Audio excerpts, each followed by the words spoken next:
Yahudi, Nasara. Dua-duanya ini ahlul kitab. Kenapa disebut kufur? Kenapa disebut di luar Islam? Karena setiap nabi punya umat. Maka setiap siapa saja yang serempak hidupnya dengan suatu nabi, dia wajib ikut nabi itu. Kalau tidak ikut, maka berarti dia di luar daripada ajarannya.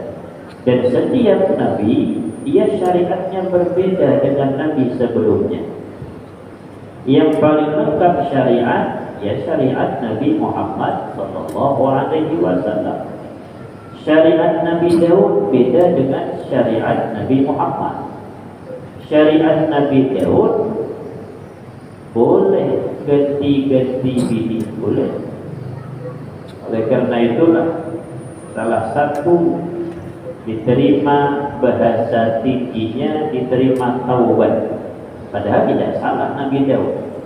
Cuman kalau dimasukkan ke derajat Nabi seakan-akan salah. Nabi Daud punya 99 istri, punya panglima perang.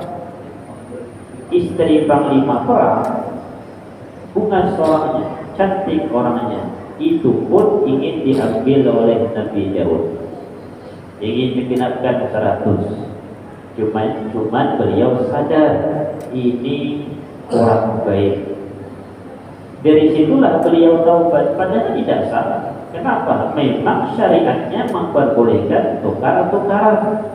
Syariat Nabi Muhammad tidak boleh bini orang jangan diambil. Wajib nikah, wajib cerai dahulu. Habis cerai, habiskan masa iddah 40. Ada masa iddah cerai, ada masa iddah kematian. Habiskan masa iddah baru boleh dikawin. Tetap sedikit. Syariatnya Nabi Daud tidak seperti itu.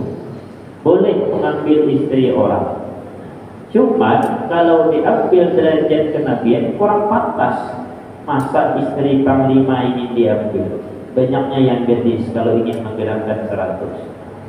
Karena kurang pantas, maka beliau taubat. Jadi taubatnya itu bukan karena dosa, cuma kurang pantas sebagai nabi melakukan hal yang demikian.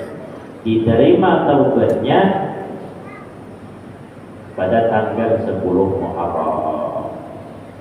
Ini tidak lama lagi kita 10 Muharram, hari Asyura, hari yang bersejarah.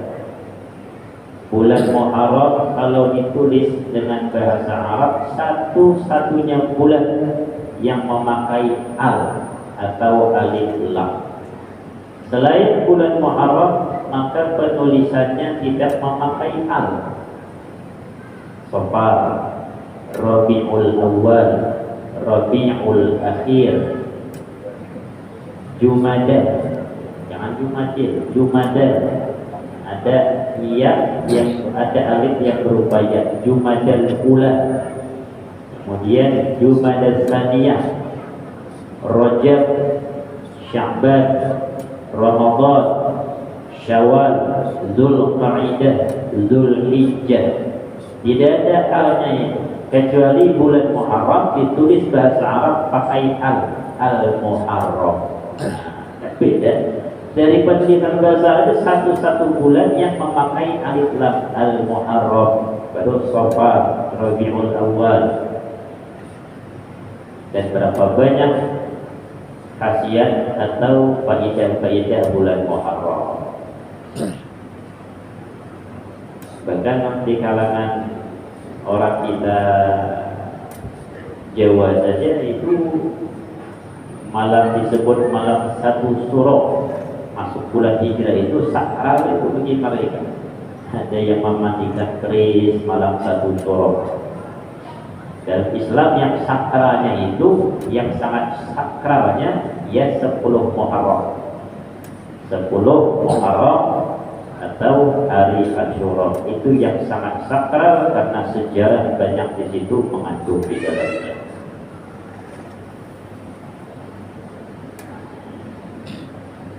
Jadi Nabi Daud itu diterima 10 Muharram. bukan beliau salah, cuma memang syariat memperbolehkan pada waktu itu, cuma kurang pantas.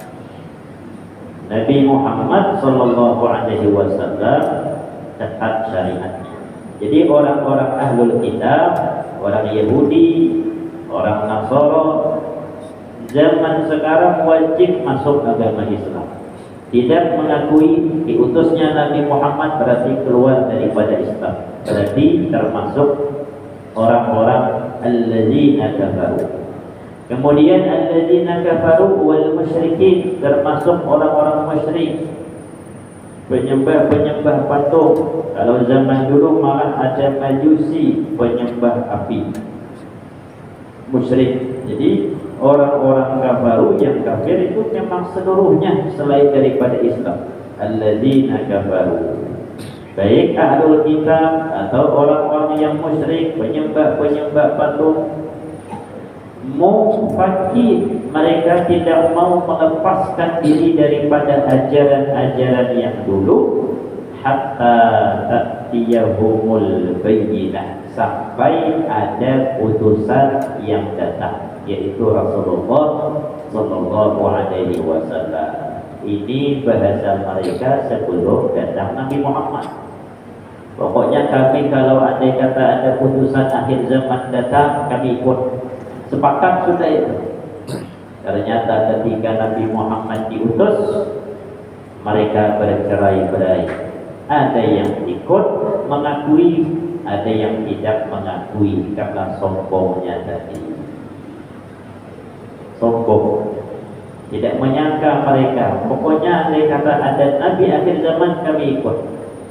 Dikira Nabi akhir zaman itu dari kalangan Yahudi, ternyata anak keturunan Nabi Ismail yang kosong, di dalamnya tidak ada Nabi kecuali hadis Nabi Muhammad naik ke atas, ada Nabi Ismail, baru Ibrahim, baru ke atas. Sehingga orang-orang Yahudi tidak mengakui akan kenabian Nabi Muhammad, mereka kufur. Memang dari kalangan Yahudi memang banyak Nabi. Banyak Nabi dari kalangan Yahudi, Yahya, Zakaria, semuanya dari kalangan Yahudi. Belum lagi yang rantai emas, yang bin Nabi, bin Nabi, bin Nabi. Siapa itu? Nabi Ibrahim, itu rantai emas, 4 Nabi berganti. Yusuf bin Yakub bin Ishak bin Ibrahim. Nabi bin Nabi bin Nabi bin Nabi. Mantapnya, namanya rantai emas. Jadi kalau andai kata ada kiai punya anak jadi, punya cucu jadi, punya cicit jadi, nah ini mirip Nabi Ibrahim. Kiai bin kiai bin kiai bin kiai. Cuman jarang, kadang-kadang orang alim punya anak tidak alim. Ada orang alim punya anak alim, punya cucu tidak alim. Jarang 4 betul-betul itu jarang. Yang betul 4 itu hebat, berarti itu kayak Nabi Ibrahim. Yusuf bin Yakub bin Ishak bin Ibrahim. Sedangkan dari sebelah Siti Hajar, Ismail bin Ibrahim. Di bawahnya kosong. Tapi dia tidak tahu yang paling ujung di bawah Nabi akhir zaman, yaitu Nabi Muhammad, itu sudah mengalahkan seluruh Nabi. Kenapa? Sayyidul awwalin wal akhirin.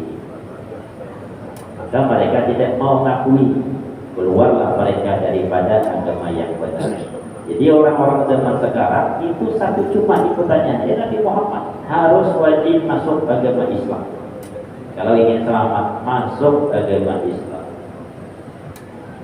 Nabi Yakub ketika kehilangan Yusuf menangis beliau, sedih, maklumlah orang tua, sedih beliau nangis. Akhirnya matanya sipit, sipit itu kena bengkak.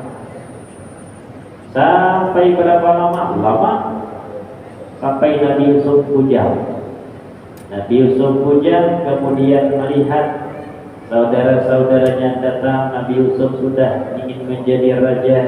Kemudian sedikit kain Nabi Yusuf dititipkan untuk diantar ke Nabi Yakub. Mencium harumnya tadi kain, itu sembuh sakit matanya Yakub. Kapan itu? 10 Muharram. 10 Muharram banyak sakral. Nabi Yusuf yang dicelakakan oleh saudara-saudaranya, yang dibuang ke dalam sumur, dibuat seakan-akan kecelakaan. Dikira Nabi Yakub tidak tahu mereka ingin mencelakai. Tahu Nabi Yakub, beliau Nabi. Dikira Nabi Yakub tidak tahu kalau Nabi Yusuf itu masih hidup. Tahu, cuma sedih. Maklumlah orang tua sedih.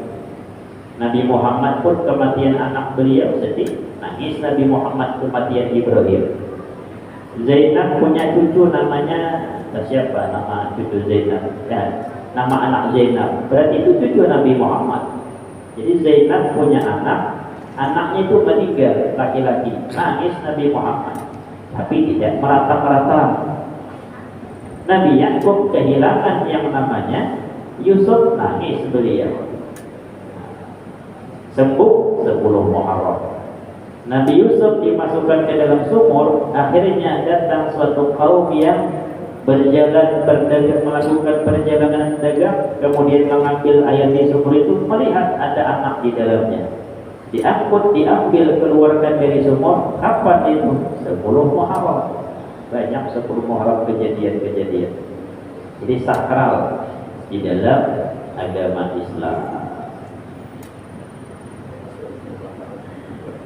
Jadi mereka tidak akan mau beriman kepada Allah, tidak akan mau mengakui akan adanya Nabi sampai Nabi datang, sampai Rasul datang. Cuma karena Rasul itu datang dari kalangan Nabi Ismail, anak keturunan Nabi Ismail, mereka sebagian mau beriman, sebagian tidak. Yatlu suhufan mutahharah, Rasulun min Allah. Yatlu suhufan mutahharah, yang mereka bisa mendapatkan suhuf yang suci. Fiha kutubun qayyimah, di dalam suhuf itu ada tulisan-tulisan hukum, ai ahkamun maktubah, hukum-hukum yang ditulis. Al-Quran itu lengkap di dalamnya, hukum banyak. Kalau ingin menjadi faqih, ahli dalam hukum, maka kalau tidak mampu menghafal seluruh Al-Quran, maka usahakan hafal surah Al-Baqarah, karena paling banyak hukum ialah di surah Al-Baqarah. Nabi Muhammad pun tidak senang menyamai orang-orang kafir. Makanya kalau ingin berpuasa 10 Muharram, fadilahnya dihapus dosa-dosa setahun yang lampau. Maka jangan hanya sekedar 10 Muharram, puasa sebelumnya. Atau kata ulama, puasa sesudahnya. Apa tujuannya? Supaya tidak menyamai orang kafir. Orang Yahudi berpuasa tanggal 10 Muharram. Ditanya oleh Rasulullah, kenapa orang-orang Yahudi berpuasa? Kenapa kalian berpuasa? Kata orang-orang Yahudi, hari inilah diselamatkan Nabi Musa dari kejaran Fir'aun dan dibelah lautan sehingga Fir'aun mati di dalam laut merah. Raja mati di dalam laut, terjina banget. Raja itu mati di istana seharusnya, ini mati di dalam laut. Fir'aun mati di dalam laut, diselamatkan Nabi Musa. Ya, 10 Muharram. Kata Rasulullah, kami lebih berhak berpuasa dibanding kalian. Kenapa? Karena ikatan keimanan itu lebih kuat dibanding ikatan nasab. Ikatan keimanan itu lebih kuat. Akhirnya Nabi Muhammad memerintahkan, menganjurkan berpuasa. Andai kata Rasulullah hidup sampai tahun depan, maka berpuasa tanggal 9-nya.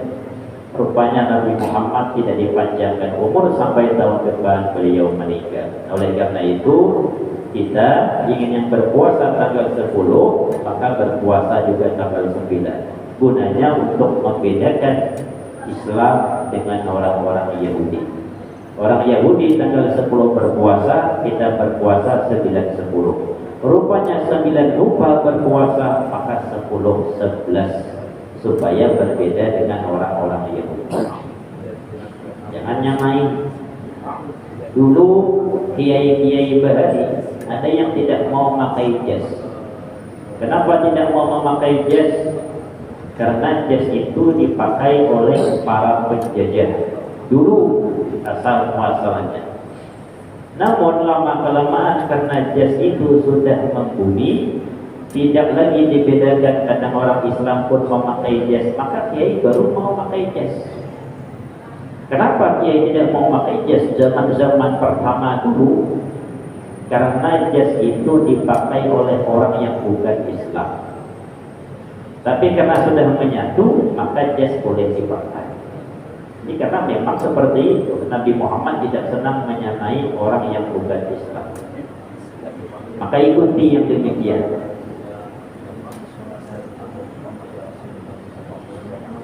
Jadi dalam Quran itu ada ahkamul maktubah, hukum-hukum yang tertulis.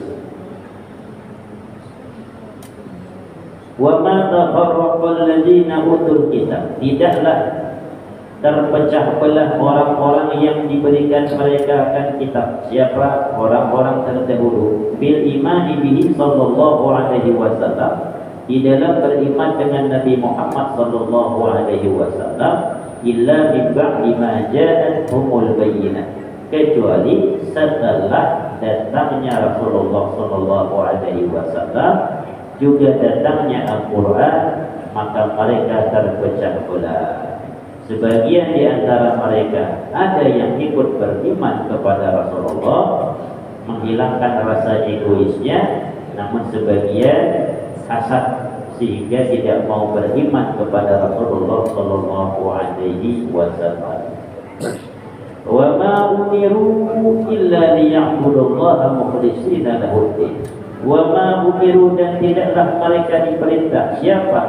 Orang-orang zaman-zaman dulu, baik kalangan Yahudi ataupun Nasara, fi kitabaihim, di dalam dua kitab mereka, Taurat, Injil, illa liya'budullah, kecuali untuk menyembah murni hanya kepada Allah. Jadi sama, di dalam Injil, di dalam Taurat ada perintah menyembah kepada Allah murni, tidak ada embel-embel minta upah, murni menyembah kepada Allah, mukhlishina lahu-d-din, ikhlas, murnikan hanya untuk Allah. Kalau sudah mereka paham seharusnya menyembah murni hanya untuk Allah, maka ketika Allah putus putusan, entah dari kalangan budak atau kalangan orang suki atau kalangan siapapun, seharusnya ikut. Seharusnya ikut. Cuman mereka tidak mau ikut. Sampai sekarang, lan tarda ankumul yahud walan nasara hatta tattabi'a millatahum. Tidak akan ridha kepada kita Yahudi baik Nasara sampai kita ikut agama mereka. Seharusnya mereka yang ikut kepada kita, bukan kita yang ikut kepada mereka. Ayat katanya, kawanku itu ridholah dengan aku. Berarti kawannya itu memang tidak taat di dalam agama. Ada kata mereka yang taat di dalam agamanya pasti tidak akan ridho. Kalau kita bergaul dengan non-muslim, dia ridho saja dengan kita, itu berarti memang si orang tadi tidak taat di dalam agama. Sebagaimana kita ada yang taat, ada yang tidak. Ada yang taat, ada yang tidak. Bagi yang tidak taat, ya sama, saling toleransi. Bagi yang taat juga saling toleransi. Orang-orang Yahudi yang taat itu tidak akan ridho kecuali kita ikut agama mereka. Orang Nasara sama juga, kurang lebih demikian. Karena sudah dikatakan Allah di dalam Al-Quran, lan memakailah lan tardo, selamanya tidak akan ridho orang-orang Yahudi, orang-orang Nasara sampai kita mengikuti agama mereka. Makanya sampai sekarang ada misionaris, orang-orang yang bergerak untuk mengkristenkan orang Islam. Siapa mereka? Mereka orang yang taat di dalam agama mereka, orang Kristen. Ada juga orang Yahudi, yang menganjurkan untuk masuk agama Yahudi. Siapa mereka? Pendakwah-pendakwahnya yang taat di dalam agamanya. Jadi yang sama-sama taat agama itu tidak akan ridho dengan orang Islam sampai kita ikut agama mereka.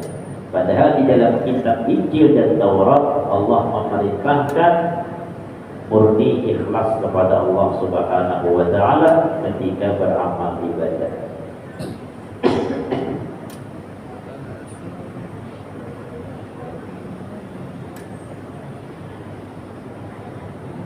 Wa yuqimuna shalah,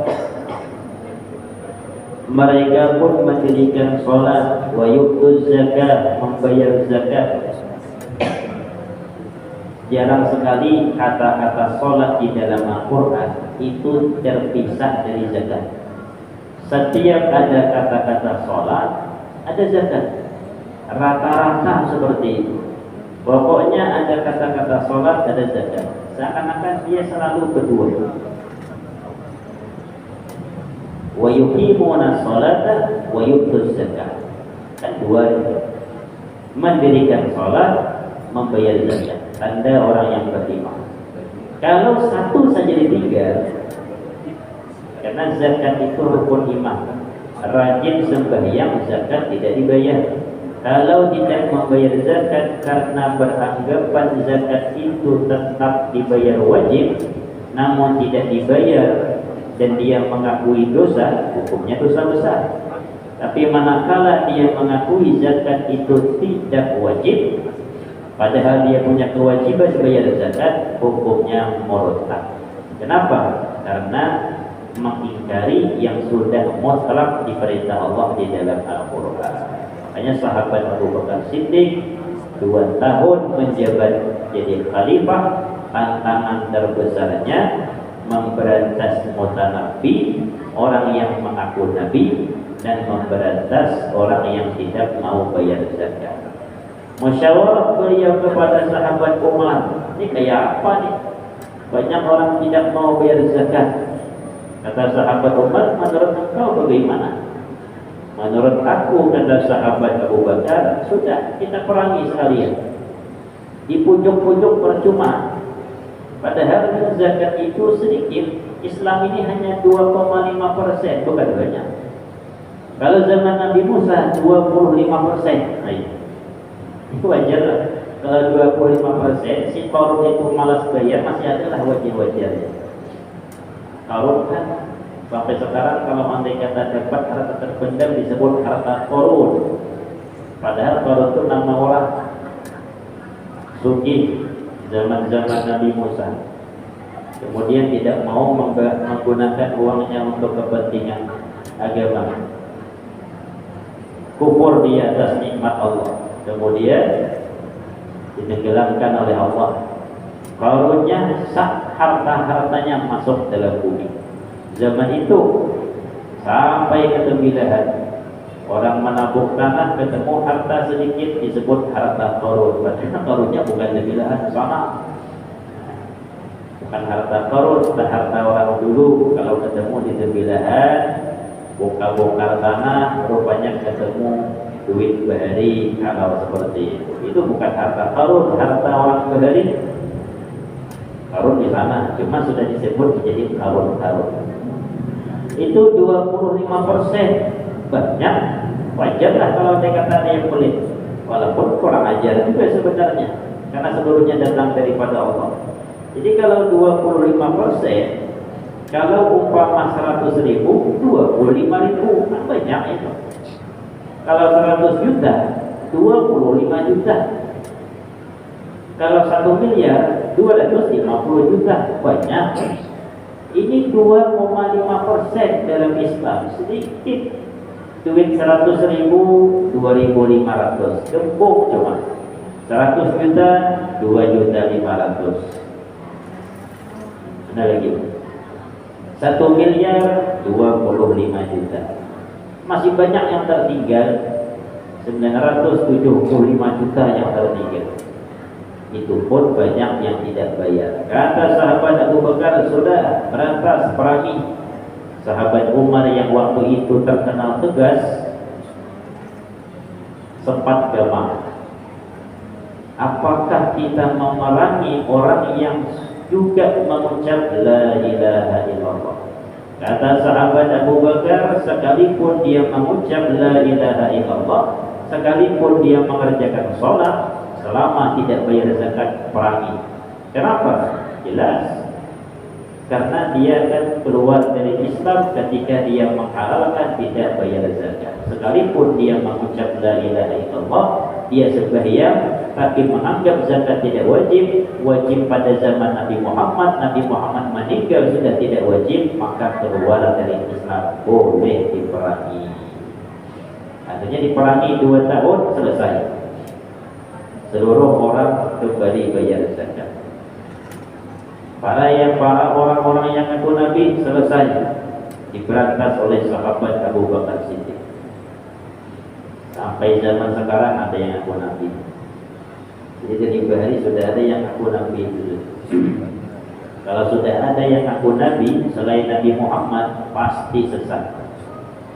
Tidak ada Nabi setelah Nabi Muhammad. Wa yuqimuna shalah, mendirikan sholat ada dalam Taurat dan Injil, cuman beda sholatnya dengan sholat kita, beda. Karena syariat orang dulu beda dengan syariat Nabi Muhammad.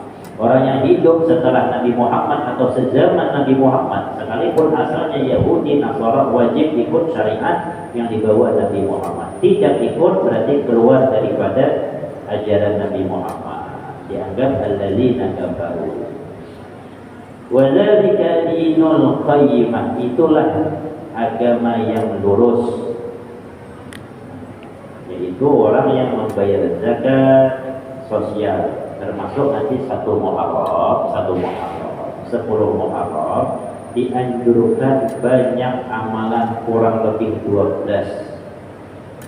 Dari 12 amalan itu, 2 datang daripada hadis. Yang satu puasa, hadisnya sahih. Yang kedua at-tausi'ah lil iyal, melapangkan harta, itu hadisnya dhaif. Tapi sekalipun hadisnya dhaif, oleh Sufyan bin Uyainah, beliau mencoba mengamalkan setiap 10 Muharram memberikan harta berlebih kepada keluarganya.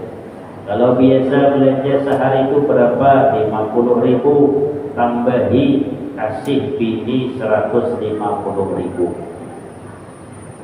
Kalau biasa makan tiap hari ayam, ganti cari di pasar Parit 11 undang galah. Cari undang galah. Ini dah ada niat pangulon juga, pokoknya cari undang galah sebelum jembatan, kayaknya ada. Sebelum jembatan, setelah Masjid Taqwa itu kadang-kadang timbul dan galah sapit besar-besar situ. Kalau umpama sapitnya halus, tanya kepada orangnya, adalah yang disimpan, itu ada biasanya. Kadang-kadang kita ditawari cari yang ganal kan, adalah dulu, ada. Nah, cari banyak yang panah-panah sapitnya. Berapa nih? Sekilo 170. Tapi lawan guru dia papalah 160. Tidak usah ditawar, tetap belikan 100 yang 70. Yang biasa makan pisang, ganti durian musim sudah.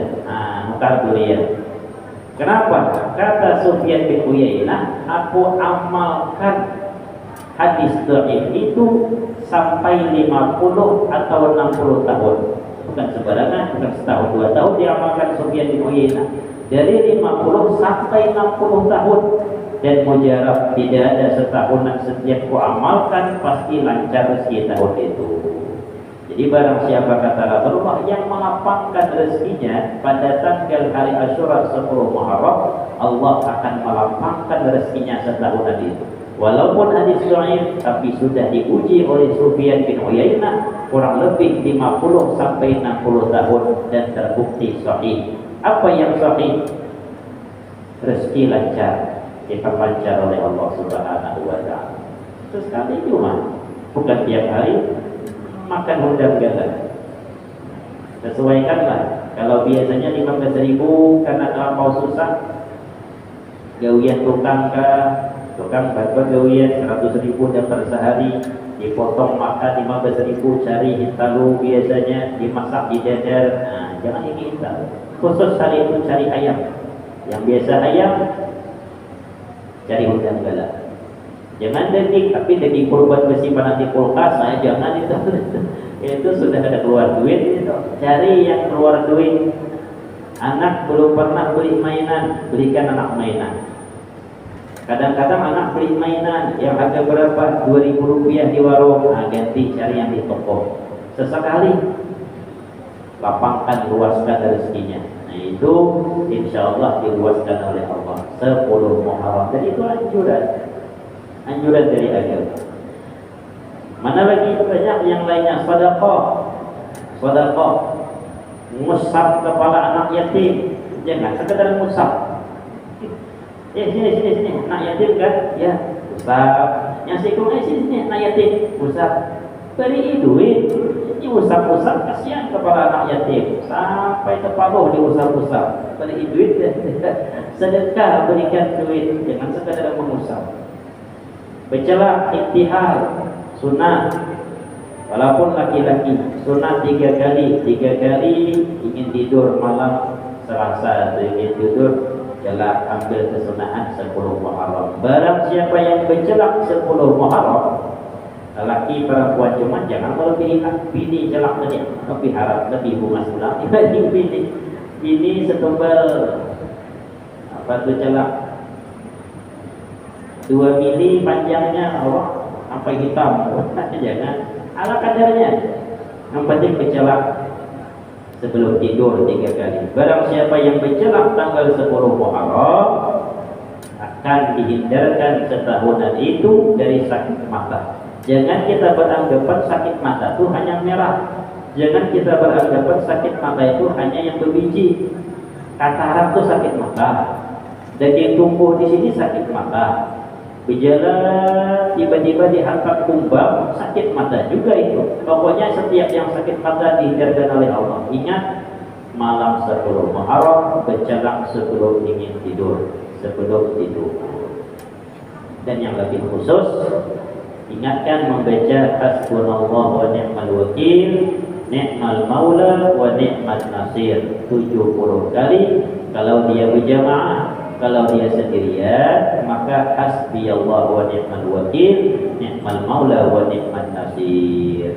Baca 70 kali beserta doanya. Cari doanya dari mana, tadi internet, cari di HP, tak bagaimana, cari doanya yang dia baca 7 kali. Insya Allah kalau itu dibaca, Allah akan menjauhkan keburukan selama 1 tahun itu dan dicukupkan rezekinya. Jadi banyak amalan-amalan yang di 10 Muharram itu mensucikan kita. Dan yang lebih khusus, barang siapa yang membaca hasbunallahu wa ni'mal wakil serta doanya yang 7 kali, maka insya Allah tidak dimatikan tahun itu.